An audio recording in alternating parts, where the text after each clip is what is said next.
If you're looking to promote your brand online, then the first place to look is to PPC campaigns. A PPC campaign is, of course, pay-per-click, and that means you pay each time a user actually clicks on one of your ads. There are several things that make this a fantastic way to generate traffic, which we'll look at later. For now, though, suffice to say that PPC gives you the precise control that any advertising campaign needs and allows you to build a perfect business plan with a precise advertising spend, target demographic, and profit margin. But when it comes to PPC, only one word will often come to mind: Google AdWords. Google AdWords is by far the biggest PPC platform and the one that most new marketers will go to first. But there are other options out there, and actually, focusing only on Google AdWords can be a big mistake for your campaign. We'll look in more detail at why this is in the coming videos, but suffice to say, Google AdWords is actually more expensive, more competitive, and less precise in many ways. And this is where Bing comes in. Bing can help you reach an entirely different section of your market while avoiding direct competition with some of the bigger competitors in the field. As we'll learn, Bing can offer you the perfect backdoor and can even help your rankings on Google.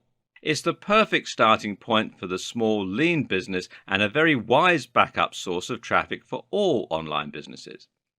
In this video series, you'll learn more about Bing and how it differs to Google. You'll learn why it's crucial to start paying attention to Bing, and you'll learn how to take advantage of all its unique features. At the same time, we'll also be looking in depth at the best practices for creating successful PPC advertising campaigns on Google or Bing, and we'll see how this can be employed as part of a comprehensive business plan. Whether you're interested in using Bing ads or you're just thinking about doing more search optimization for Bing, it's time that you stop neglecting this search engine and focusing entirely on Google. Now, let's be honest, most of us don't really practice SEO, search engine optimization. We practice GEO, Google optimization. Google is the first and last word in internet marketing as far as a huge proportion of internet marketers and SEO agencies are concerned. It's time to change this way of thinking. But why? Why break the habit of a lifetime? Well, for starters, Bing has 20% market share. Well, that'll work you up, right? Many of us think of the search engine industry as being a one-horse race, but really that's not the case. 20% is actually a pretty decent chunk of the market. And when you consider that Yahoo still makes up around 10% and that Yahoo is powered by Bing, that number goes up to 30%. This is a serious amount of web traffic. Now ask yourself, in what other scenario would you be happy to let 30% of a market walk? If I told you that you could get 30% more visitors to your high street store by changing your shop name, you'd change it in a heartbeat. 30% of potential visitors means 30% of potential customers and 30% of potential profit. Instead of earning $50,000 a year from your website, you could be earning $65,000 a year just by paying attention to Bing. Now, that's a massive difference and a free holiday. And there are plenty more reasons to wake up to the reality of Bing as well. For starters, Bing is integrated with Windows 10. Windows 10 is the latest iteration of Windows from Microsoft, and it comes with being deeply ingrained into the system. What's more is that Microsoft says this is the last version of Windows ever. That is to say that future upgrades to Windows are going to be iterative rather than complete overhauls. So we can safely say that Bing is here to stay. Not only is Bing the default search engine for the Edge browser, which comes with some pretty neat tricks up its sleeve, it's also the search engine used by Cortana. Cortana is a digital assistant like Siri that now lives on your desktop. If you want to find out the weather, for instance, you can simply ask Cortana, and while you're typing, she'll pull results from Bing and tell you. Bing has also recently made the transition to Android and iOS and is found nicely on your smartphone. This means that even if someone should set Google as their default search engine, they're still likely to be using Bing on their desktop without realizing it just by speaking with Cortana. If they ask, what does hypertrophy mean? Cortana will open up Bing and show the results in the browser. That could be your website that they're showing. And the same is true if they own an Xbox One. We don't have the exact sales figures for Xbox One right now because Microsoft are remaining quite tight-lipped about them. But we do know that they're in excess of 25 million around the world. Xbox One comes with a lot of home entertainment functions, including a browser that you can use while playing games or chatting on Skype. And guess what search engine the Xbox One browser uses? While the Xbox One isn't quite the massive success that Microsoft had hoped for, PS4 still has the lead in the moment, the company is still getting great reviews in all other departments and is generally considered to be firing on all cylinders at the moment.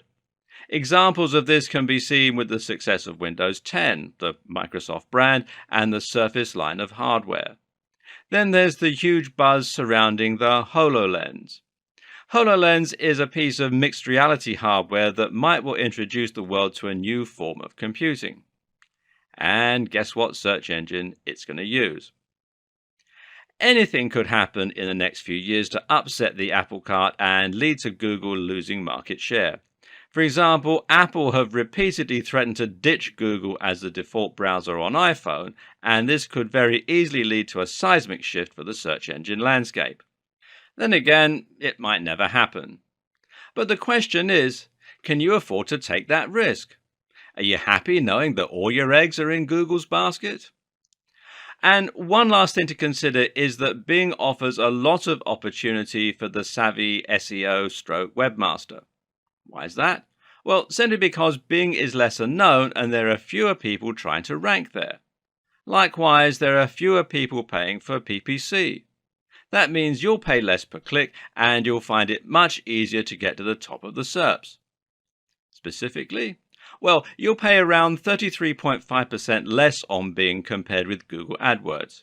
In real terms, that means 33.5% more traffic for the same cost. A lot of people never consider Bing SEO and they don't know what the key to succeeding there is. That means the 30% of traffic to be found there is ripe for the taking. It means you can do a little background research and then just swoop right in and get to the top of the SERPs, that's the search engine results pages. You'll be in a smaller pond, but it will be much easier to get the fish biting. And what you have to understand is this can lead to more knock-on effects for your Google ranking too. Think about it. If you get to the top of Bing, then that leads to a lot of exposure to 30% of the web. This in turn means that you end up landing more backlinks and getting discussed in more forums and more comment sections. The same goes for paying ads on PPC. You can use this as your way in to boost your position in Google's SERPs, as well as to generally increase your brand without directly challenging the biggest players in your niche. And apart from anything else, if you completely rely on Google for all of your traffic, you put yourself at risk of something going wrong when Google changes its policies, which it does all the time, or should something go wrong with Google itself. Look, this is a video about Bing ads, but that doesn't mean we have to be unrealistically biased towards Bing here. There are still plenty of good reasons to prioritize your Google AdWords campaign. The biggest being simply that Google AdWords lets you reach a bigger audience. But with that said, it makes a lot more sense to make sure that you're on both. The Google apocalypse may never come, but you should still have a contingency plan in case it does. Finally, think about the kind of person who is likely to be deeply ingrained with the Microsoft ecosystem. Who is likely to use Microsoft software suites and hardware? Simple. Businesses. That means executives, CTOs, and managers. And that means they're also likely to be looking at Bing. If that's your target demographic, then you should strongly consider adding Bing ads to your campaign. There are more reasons why Bing might be a better choice for building an effective PPC campaign. For example, it's generally considered that Bing offers superior control over ad campaigns in some aspects. For example, Bing allows you to set different ad campaigns for different time zones, allowing for sophisticated ad scheduling strategies. And this can end up making an important difference to your success. As in comedy, timing is everything for marketing. Likewise, Bing allows you to set more things like location and language for each ad group rather than for each campaign. Bing also allows more precise device targeting, letting you set different bids for different types of devices. It also lets you choose which search partners you want to work with, and it makes it easier to leave out variations of your search terms in order to create a more focused campaign. Oh, and on one little side note, Bing is actually much better looking than Google. Those daily features images really give Bing a relaxing and modern feeling, and the animated ones in particular can actually be reason enough in some cases to head on over to the site. Surely it's worth showing Microsoft some love for that. At the most basic level, Bing ads work like Google AdWords. So if you're familiar with the concept of PPC in general, you can probably fast forward some of this video. Still here? Then let's quickly recap. Essentially, PPC ads are pay-per-click ads. That means you'll literally be paying per click, paying for each person who clicks on one of your adverts. The reason this is such good news is that you'll never pay anything for a campaign that was a complete failure. If you create an advertising campaign for Bing and not one person looks at it, then it will literally cost you nothing.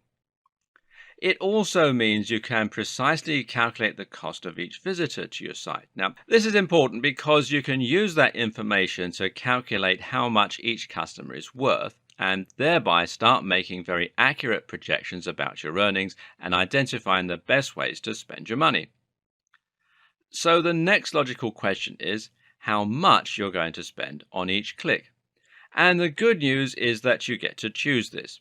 You get to choose your maximum spend and you also get to choose your budget for the day.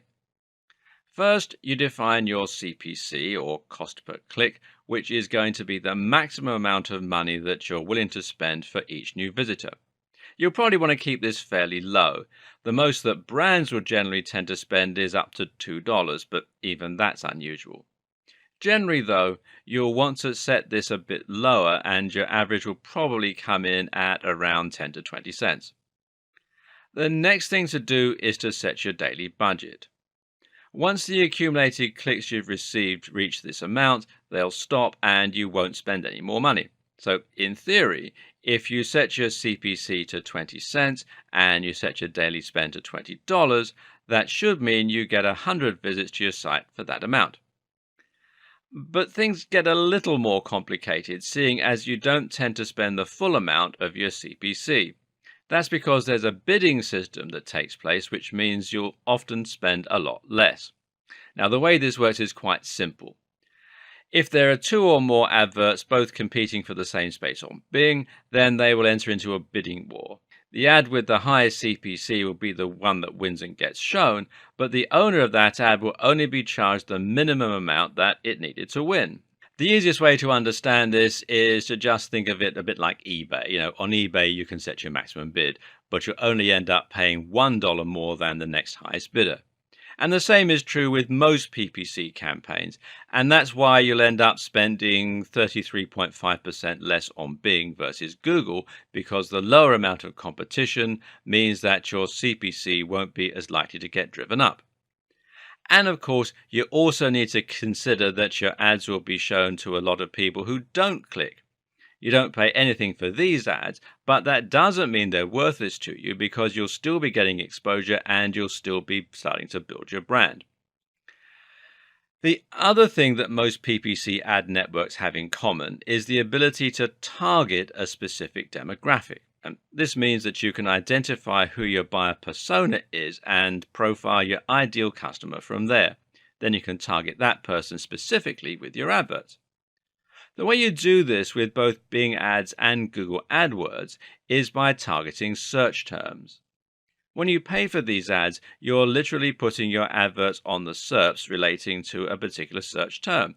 You do this by choosing a keyword or key phrase, which is going to be the thing that you want people to search for in order to find your site. So, for example, if you were selling a hat, your key phrase would probably be buy hat online or cheap hats, etc. This is now a targeted ad because it lets you advertise specifically to people who are looking to buy the thing you have. That means they'll fit within your target audience, and actually, this makes them qualified leads. Another way this might work is by going the slightly long-term route and focusing on search terms related to interests. You might have a site where you blog about fitness, for example, and sell supplements and training clothing. In this case, your keyword might be how to lose weight or fitness articles. A good keyword is going to be one that is both popular with your specific target audience and that is not overly competitive. We'll look at this in more detail in the subsequent videos. Rounding out the holy trinity of PPC networks is Facebook ads. Facebook ads are similar to Google AdWords or Bing ads in terms of being PPC, but the difference is in where the ads are shown and how they're targeted. As you might have guessed, Facebook ads are shown on Facebook and will appear in the home feed and sidebars while you're browsing. These show ads which are once again tailored to the person using Facebook. But this differs insofar as the ads are targeted based on information the user has given Facebook. Information such as their age, their sex, their marital status, their location, and even their hobbies and interests. This allows you to even more precisely target the right person, but not necessarily at the right time when they're looking for products. When someone is browsing Facebook to catch up with their friends, they're more likely to be just frustrated to see your adverts popping up. With all this in mind, Facebook ads is another useful platform to add to your campaign in conjunction with Bing and Google AdWords. Just make sure you're using the right ads for the right location. As you can see, PPC works a little bit differently from traditional advertising in magazines and on TV. You're no longer paying for a single advert, nor are you paying for exposure. Instead, you're paying directly for clicks, and that means you need to think about things a little differently. The first concept to make sure you understand is that your aim is not necessarily to get as many clicks as possible. Traditional advertising campaigns will often focus on doing anything they can to get attention and to encourage clicks. But seeing as you're going to have to pay for each click, you can actually reduce the amount you're paying in total by reducing the amount of clicks you get. The objective is not to get as many people as possible to your website. Your objective is to get as many customers as possible to your website. In other words, you need to get traffic that's going to convert, and you actually want to dissuade all other people from clicking on your ads wherever possible. If you pay for 100 clicks and 99 of those pay for your product, then you can consider that a highly effective marketing campaign. Conversely, if you pay for 2,000 clicks and only 300 of those people buy, it's actually not been as successful because you will have spent more. What this essentially tells us is that the bottom line is by far the best way to gauge your success. A good PPC campaign is not one that gets seen a lot, nor one that gets clicked a lot. A good PPC campaign is one that earns a lot. This means it's impossible to separate your PPC strategy from your general business model, and it makes it very important to think about your budget, your costs, and your profit margins whenever you set up a campaign. So start by thinking about the profits for whatever it is you're selling from your site. If you're selling lots of products, this might mean working out an average profit you make from those products. Otherwise, if you're linking to a sales page and predominantly selling just one product, then it will mean thinking about how much you make from that one item. First, that means calculating your COGS, that is, cost of goods sold, and it tells you how much it costs you to make each of your products. Now, let's say that you sell phone cases. This will mean paying for the materials, the manufacturing, the delivery, and the storage. Then you have to subtract these overheads from the amount you charge for each item. What you're left with is your profit margin. The great thing about digital products like ebooks or online courses, which is what a lot of website owners sell, is that you have zero overheads, and that means you'll be making 100% profit on each sale. An ebook that you sell for $30 will give you a $30 profit. That said, ebooks appeal to a smaller audience when compared with physical items, and thereby you can expect to have a smaller conversion rate, which is the next point. So here you need to calculate how many visitors on average buy your products from you. This means looking at your conversion rate. If you have 1,000 visitors a day and one sale, then that means you have a 0.1% conversion rate. If you make 10 sales for every 1,000, then that means you now have a 1% conversion rate. This can tell you how much you're earning in a day. For example, if you have 1,000 visitors a day, a 0.1% conversion rate, and a product that earns you $20, then you will earn $20. That also means you can work out how much you are going to be able to earn if you increase your visitors. If you could double your visitors, then you should make $40 on average. If you can multiply them by 10, then you should make $200 on average. More importantly for your Bing ads, though, this also tells you how much each visitor is worth to you. If 1,000 visitors equals $30, then that means each visitor is worth 3 cents. 3 cents isn't a lot of money, and that's why it's so important that you think about this before you create an advertising campaign. Because if you were to go ahead with these numbers and start paying $1 per click, you'd end up losing a lot of money. Working out your numbers first is what will allow you to ensure you're making a good profit. But what you might find is that you need to tweak some things before you get started. For instance, you can increase the asking price of your product and thereby increase your profits to 5 cents or 10 cents. Better yet, you should focus on improving your conversion rates by improving the quality or desirability of your product and by improving your persuasive writing so that people who land on your site will be overcome with the powerful desire to buy your products.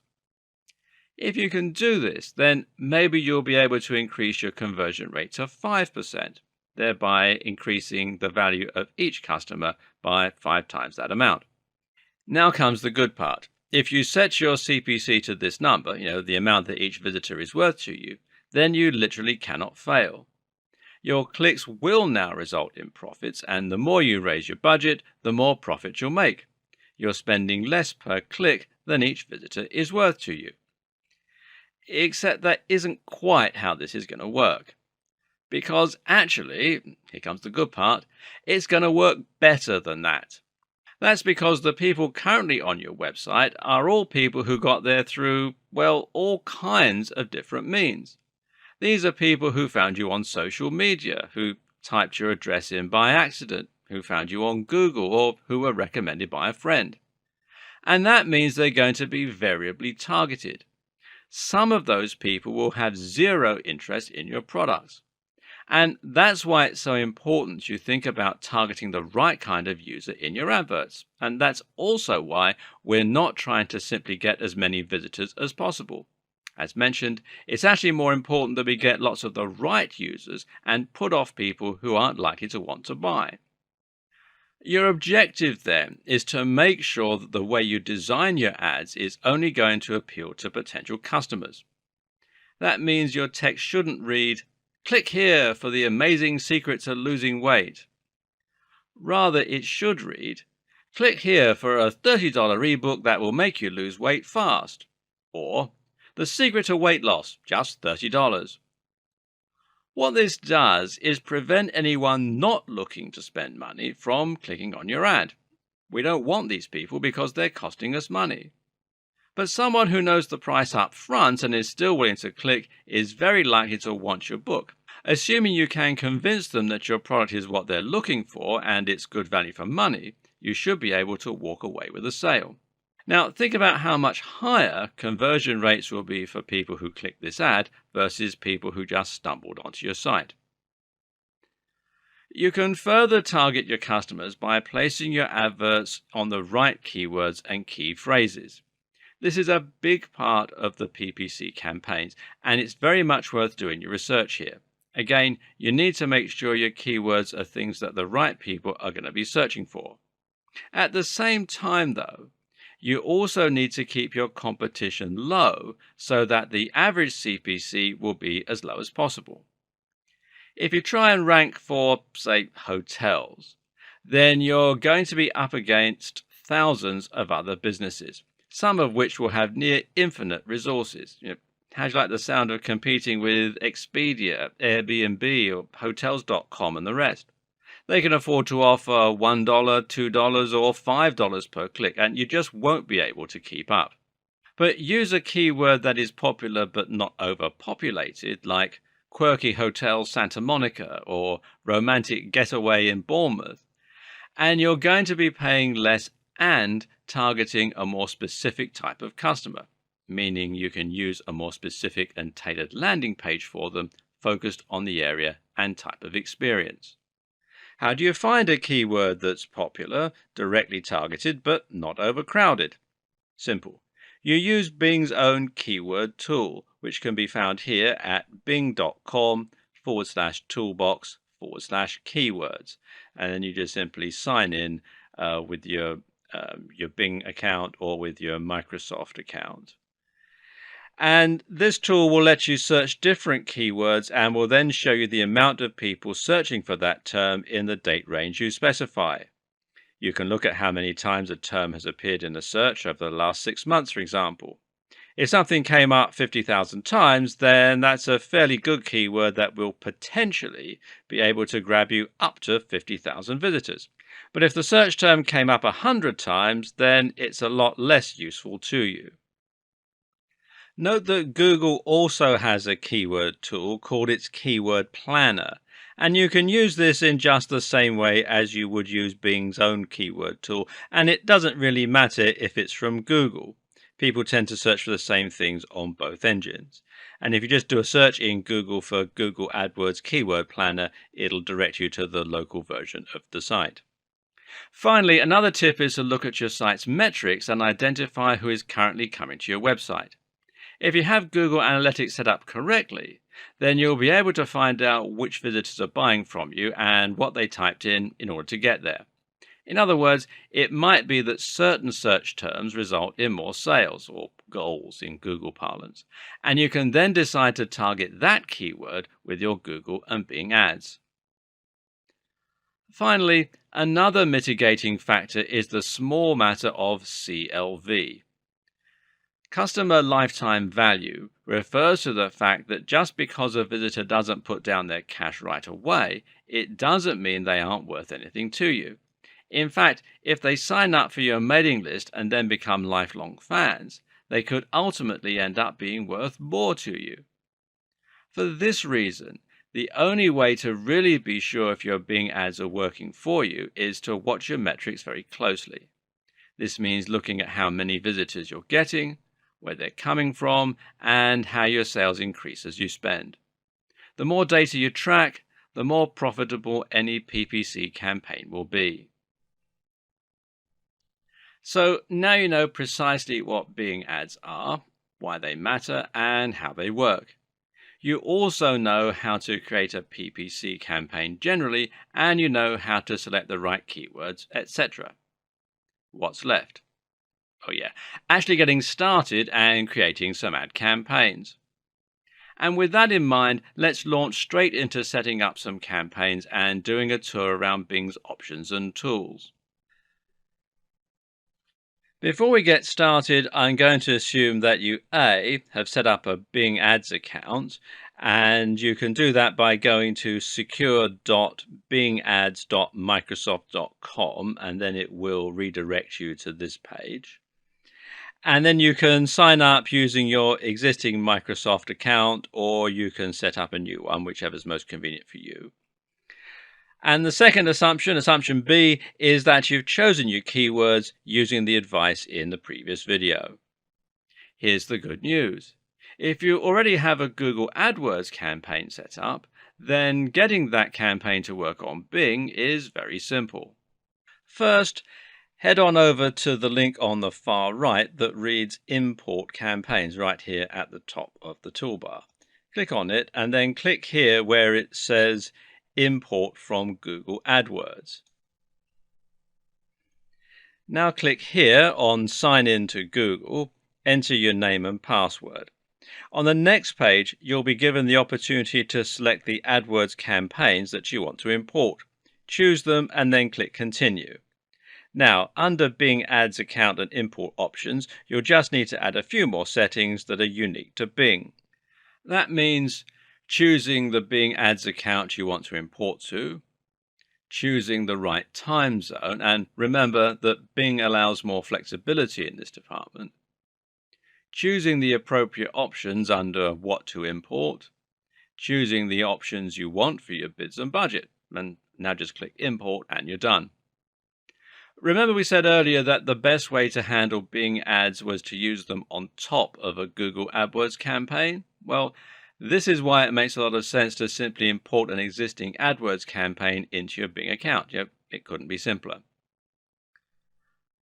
But if you don't have a Google AdWords campaign or you want to try something different on Bing, and this is a good place to experiment with different strategies, then you want to click Campaigns and then Create a Campaign. And you can choose between a search campaign or a shopping campaign.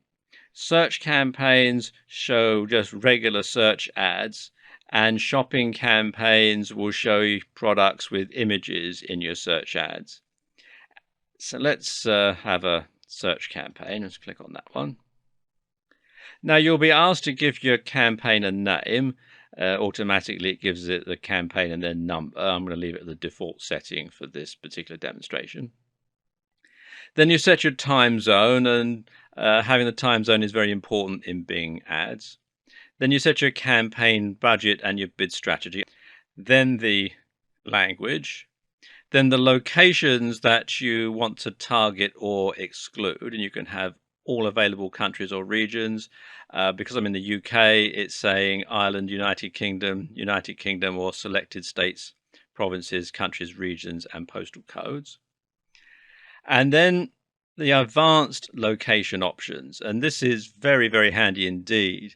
You can show ads to people in searching for or showing interest in your targeted location, people in your targeted location, or people searching for or showing interest in your targeted location. So, for example, you might have someone who's looking for a hotel or an amenity in an area that they intend to visit. So you can target them and not people in your local market. So it gives you a lot of flexibility there.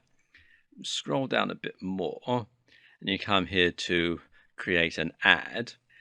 Now you want to create an ad. And first of all, you decide on your ad type and your ad title. Now, the ad title is the headline. And as you remember, we discussed earlier, the headline is not designed to get the maximum number of clicks, but rather to get the right kind of clicks. Then you want to have your ad text, which is just going to give your ad a bit more detail. And underneath, you're going to put your display URL. Now, if your destination is a very long URL, then you can simply use this as a permalink, or you can use the route location, or you can use the actual URL. It is up to you. You also want to set the landing page. It can be the final URL, or it can be a destination URL, and you can put all the information in here. For example, you want a mobile URL, etc. And all the way along, there are these little learn more question mark bubbles. If you click on those, it gives you a lot of information about how the whole site works. Headlines are 25 characters. Ad text is 71 characters. Further down the page is where you'll be given the option to choose your keywords, set keyword bids, and then verify activation. meaning you set the method of payment and also you'll click that you want the ads to go live. Now, refer to the last video for more on selecting the right keywords.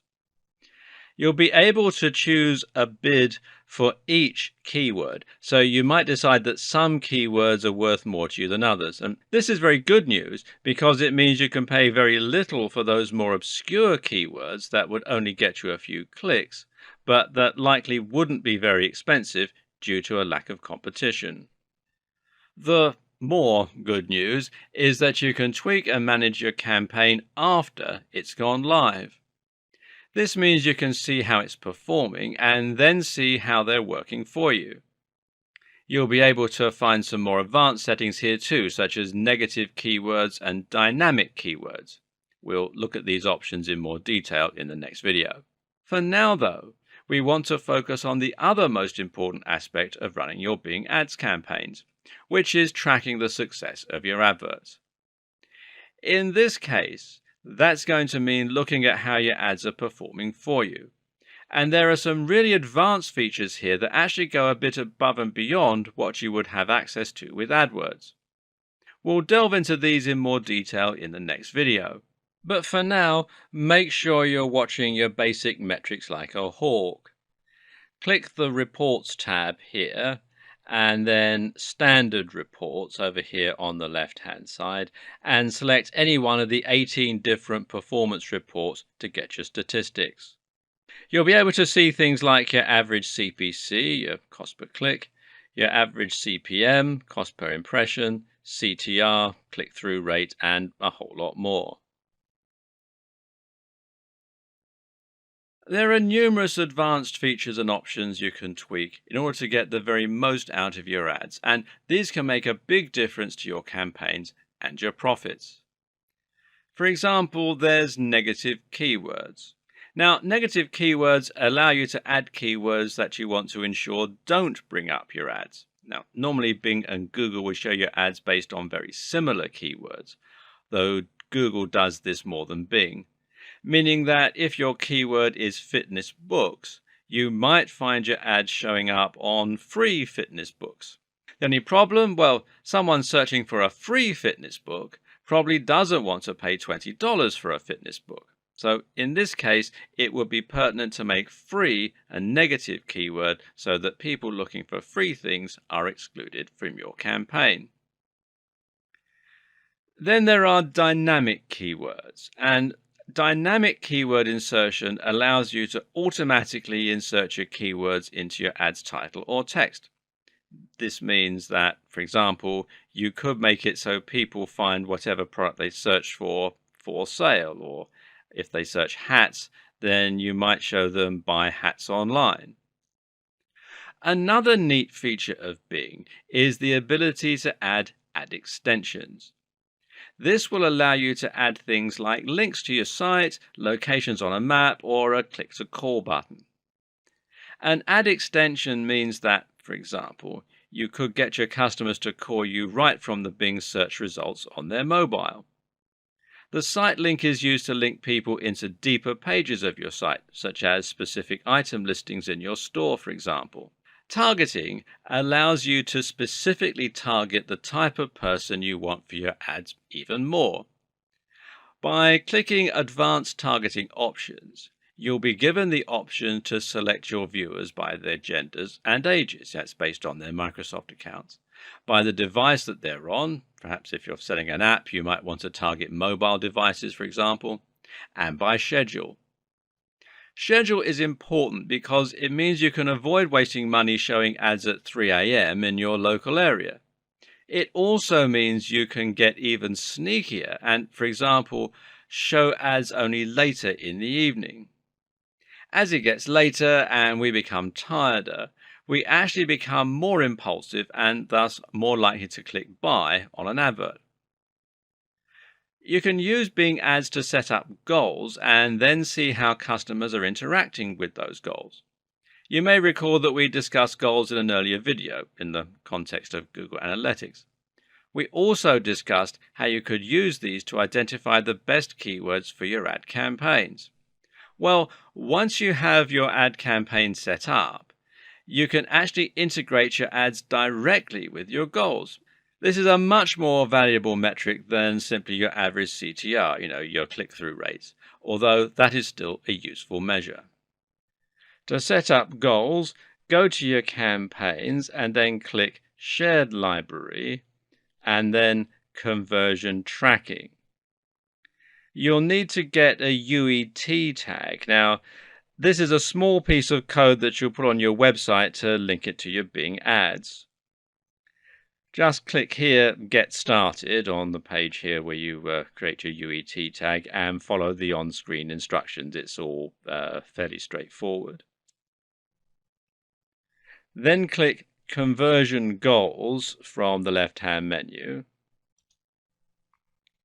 And then click here where it says Create Conversion Goal, and once again follow the on-screen instructions.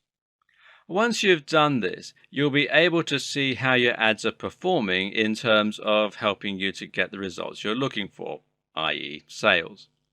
This in turn will allow you to see which ads you should be spending more or less on and whether or not you're actually getting ROI from them.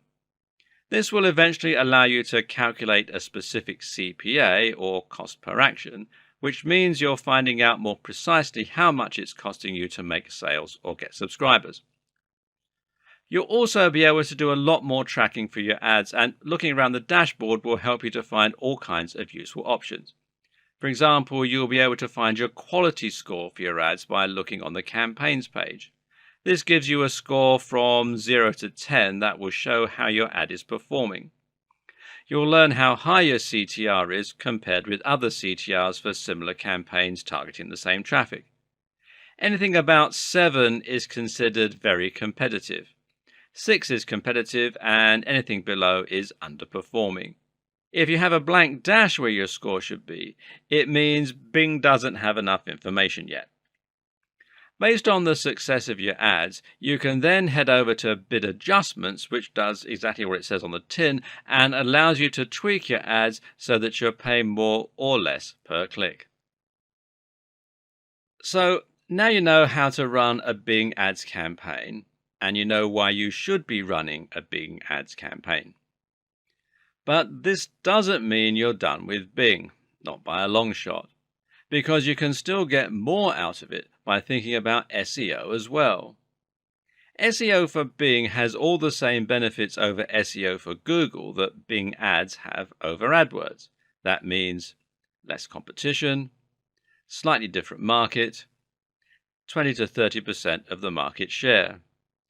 And a lot of people will know all these things and still not do anything about it, which might leave you asking why not. Well, there is one more thing to consider here, and that's just how different Google and Bing really are. Because the assumption is you can probably focus on SEO for Google and then rest assured you'll gain more exposure on Bing too. So you can put your time and effort into the biggest search engine and know it's probably helping out on Bing too. As Google still has the biggest market share, that should still be a priority. It just doesn't make sense to turn it on its head. So, does this argument hold water? Just how different are Google and Bing anyway? Well, it's certainly true that a lot of your SEO practices are going to remain the same on Google and Bing. Both Google and Bing have the same end goal, and that end goal is to supply their users with beautifully made, high-quality content. Thus, they will use similar means to achieve those ends. Both look for sites with lots of backlinks, both as a way to find them and as a way to learn what they're about and whether they're held in high regard. Likewise, both will analyze the text on a site and look for the use of keywords. So writing content and building links are both activities that you should be doing, no matter which search engine you have in your sites. But there are certainly some differences too. So here's the thing, you don't have to focus on Bing at all. No one is asking you to ditch your efforts on Google. That wouldn't be a smart business move. But if you understand how Bing works, then you can do a little of both. You can add in a few new techniques that you know will help your Bing ranking, or you can occasionally write a post for Bing. And this is just stuff that you should know. So let's make sure you know it. Before we look at SEO for Bing specifically, it makes sense to first look at SEO generally. Just what is SEO? How does it work? And what does it involve from a marketing perspective? Essentially, SEO means you're building your site to show up in the search results, the aforementioned SERPs. This is what we call an organic result. It gets the same overall effect as targeting a specific keyword with a Bing ad, except you aren't paying for it. Of course, this also makes it less guaranteed insofar as it might not work. SEO is a lengthy process that's based a fair bit on luck. Essentially, SEO is performed by adding lots of great content to your website so that Google and Bing can identify the topic of your site and know which searches to show your links for. This content needs to be well written so that it will look better quality than the content from other sites. At the same time, it should use subtly inserted keywords throughout the text, the headers, and the HTML tags so that the search engines can index it for the keyword you're targeting. Don't overdo this though, or you'll get penalized. The other main ingredient for a successful campaign is your backlinks profile. This refers to all the links around the World Wide Web that are pointing to your site. These are good for you because Google and Bing consider them references. If a big site is willing to link to you, then it suggests that you must be a serious site in your own right. And this is another reason it's important to write high quality content, and it's a reason that you need to think about the quality of your links as much as the quantity. At the same time, having inbound links is important because it helps Google and Bing to find you in the first place. Both search engines use robots, these are small scripts, that search the web by following links. Once you're indexed, you'll be checked regularly. Until then, though, you're relying on links. Combining PPC with SEO is a match made in heaven for a number of reasons. For starters, gaining more traffic for your site is always going to increase your visibility in the SERPs organically because it will mean more people see your site and hopefully share it with others, thereby linking to you. This then improves your organic backlinks profile and it helps you to climb the ranks. At the same time, using PPC allows you to test out a particular keyword and see how it's likely to work for you and bring in more customers, or not. This can show you which keywords are worth putting in the work to try and rank organically for. Likewise, this also works in reverse, as we discussed earlier. You can see how your organic results are working for you and which ones are helping you to get actual customers. From there, you can see which keywords are worth spending money on. You can also use a combination of both PPC and SEO in order to cover a wider spread of keywords, thereby bringing more people to your site. Internet marketers, meet Bing. Bing, meet internet marketers. Right, with the introductions out of the way, let's get you two acquainted. Point number 1. Bing likes to take things literally. Bing is a bit like that slightly slow friend that you had in school who didn't really understand jokes. Or, to put it another way, as in AI, Bing is probably somewhere on the spectrum. Yes, taking things too literally is one of the most common criticisms leveled at Bing, and that's because it has a tendency to simply look for exact matches in the content. If you search for "I like to eat steak," then Bing will look for websites that have that phrase or something similar in the text. On the other hand, Google just looks for content about steak and about people who like to eat steak.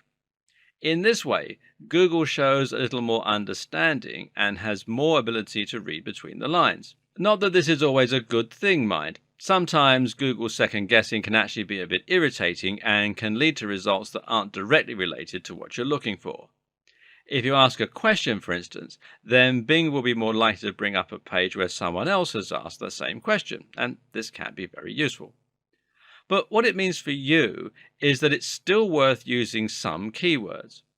Whereas Google is much more about latent semantic indexing and writing around the subject, perhaps using some long tail keywords. Bing will still reward you for including the very basic keywords that you're trying to rank for. So try and do a little of both. You'll want to use a slightly lower link density than you used to if you want to avoid being penalized for spamming by Google, but you should still include some keywords there for Bing. Point number 2, user engagement matters. Something that Google and Bing can agree on is that user engagement matters. Except Bing is even more explicit about this, if anything, and has even coined a phrase to describe the activity they want to avoid: pogo sticking. There will be none of this, thank you very much. Pogo sticking is when a website visitor jumps from one result, clicks back, and then clicks on another.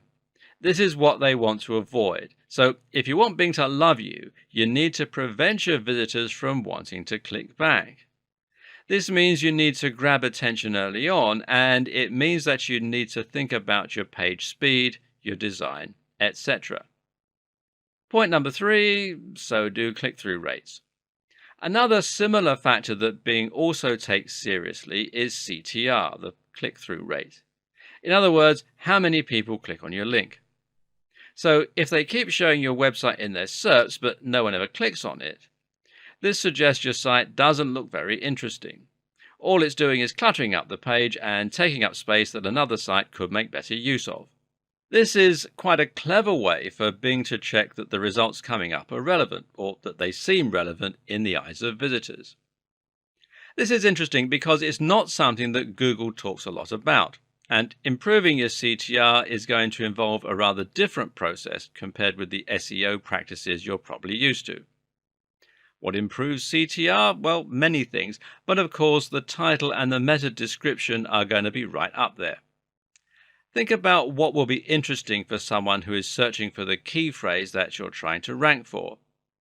Make sure there is a direct connection here and have all the signals pointing to the same topic. And learn how to write engaging titles and descriptions. Point number 4, social signals are big on Bing. There's some debate still as to the role of social signals on Google even now. We know for a fact that getting +1s on Google Plus will improve your Google ranking, but whether the same is true for Facebook likes is less certain. And if Facebook was central to Google's strategy, then you might ask why BuzzFeed isn't the #1 result for every search. But Bing has gone on record as saying that social signals do matter to them, and this means that you should definitely include social media marketing as part of your marketing strategy. Point number 5, crawl depth. Going back to your site content and keywords for a moment, it's also interesting to consider the difference in crawl depth for Google versus Bing. Reportedly, Bing only crawls around the first 100 kilobytes of a web page, unlike Google, which will read your whole site.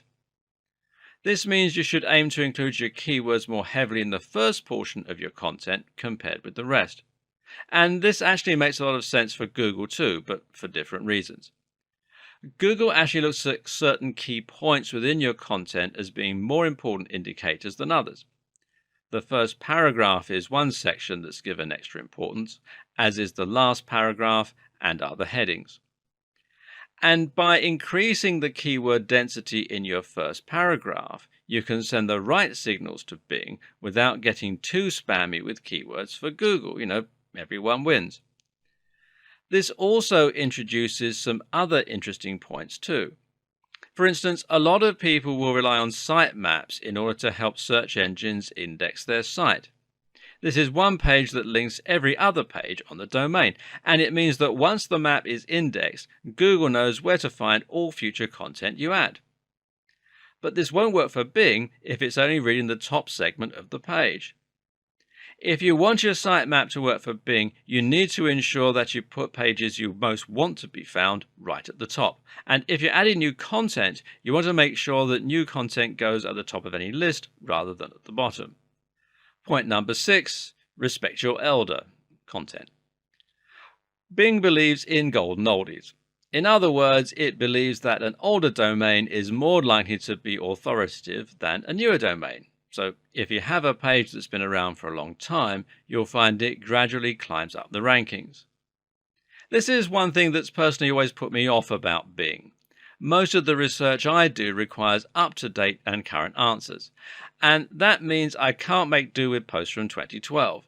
When I search on Bing, I'm often left wondering if anything I'm reading is relevant anymore. This is a personal preference though. As far as SEO goes, it's actually a good thing. Why?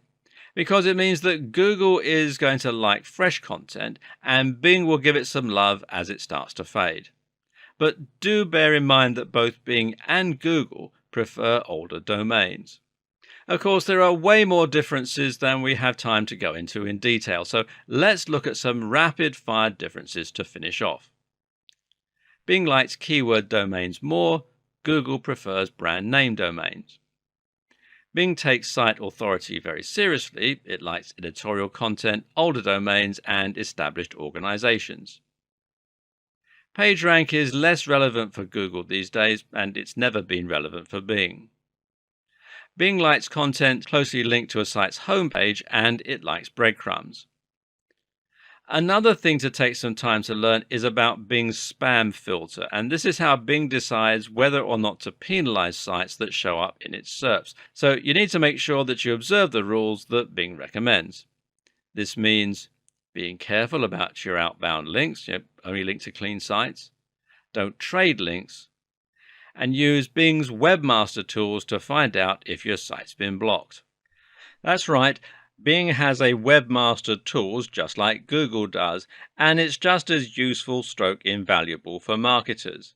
And you can find this at bing.com/toolbox/webmaster. As the Alan Parsons Project sang, where do we go from here? Now you have lots of information about why Bing SEO matters, how it works, and how different it is from Google. But you also know that you need to keep focusing on Google. So what's the best way to proceed? Well, exactly as we said earlier. For the most part, you're not going to do anything that differently, but you may want to consider including a few more keywords in your opening paragraphs. Maybe show a little more love to your legacy content and perhaps reorganize your sitemap. Oh, and definitely think about your titles, your meta descriptions, and how these factors will impact on your CTR. And in doing all that, you'll be throwing Bing the occasional bone that will help you to succeed a little bit more on the second biggest search engine in the world.